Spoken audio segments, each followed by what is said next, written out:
উৎসাহ আর আনন্দের মধ্য দিয়ে ফ্রান্সের পিঙ্ক সিটি খ্যাত তুলুজ শহরে উদযাপিত হয়েছে বাংলা নববর্ষ পহেলা বৈশাখ।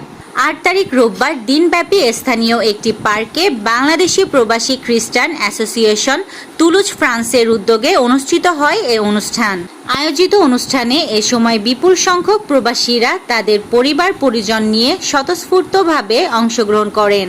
ফ্রান্স থেকে আমাদের সহকর্মী নাজিরা শিলা জানান, আনন্দঘন ও প্রাণবন্ত পরিবেশে উক্ত অনুষ্ঠানমালায় মহিলারা স্বেচ্ছায় তৈরি করেন বাংলাদেশি আইটেমের বিভিন্ন খাবার সামগ্রী।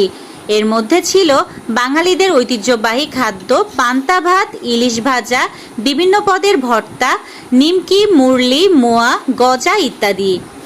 উৎসবে অংশগ্রহণকারী আমন্ত্রিত অতিথিরা এসব খাবার খেয়ে তৃপ্তির ঢেকুর তোলেন। আয়োজিত অনুষ্ঠানে আয়োজন করা হয় বৈশাখী র্যালির। সকলের অংশগ্রহণে র্যালিটি হয় আরও প্রাণবন্ত। এসো হে বৈশাখ এসো এসো গান গেয়ে পার্কটি পরিদর্শন করেন অতিথিবৃন্দ। এ সময় সমাবেত কণ্ঠে বাংলা নববর্ষের শুভেচ্ছা বাক্য শুভ নববর্ষ উচ্চারণ করার পরপরই উৎসবের বিভিন্ন কার্যক্রম আরও উপভোগ্য হয়ে ওঠে।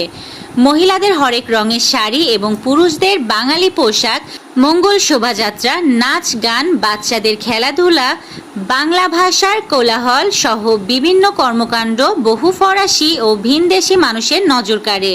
অনুষ্ঠান শেষে বক্তব্য রাখেন বাংলাদেশি প্রবাসী খ্রিস্টান অ্যাসোসিয়েশন তুলুজ ফ্রান্সের সভাপতি জোসেফ ডি কস্তা, সাধারণ সম্পাদক মার্ক রায়, সংগঠনের সহ সাধারণ সম্পাদক রিকি পি রোজারিও এর পরিচালনায়। এ সময় অন্যান্যদের মধ্যে উপস্থিত ছিলেন প্রচার সম্পাদক পঙ্কজ গোমেজ, সাংস্কৃতিক সম্পাদিকা গ্লোরিয়া রোজারিও সহ অনেকে।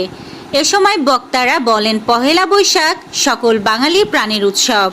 এই উৎসব বাংলাদেশের সর্বস্তরের মানুষের মাঝে সাংস্কৃতিক মেলবন্ধন তৈরি করে।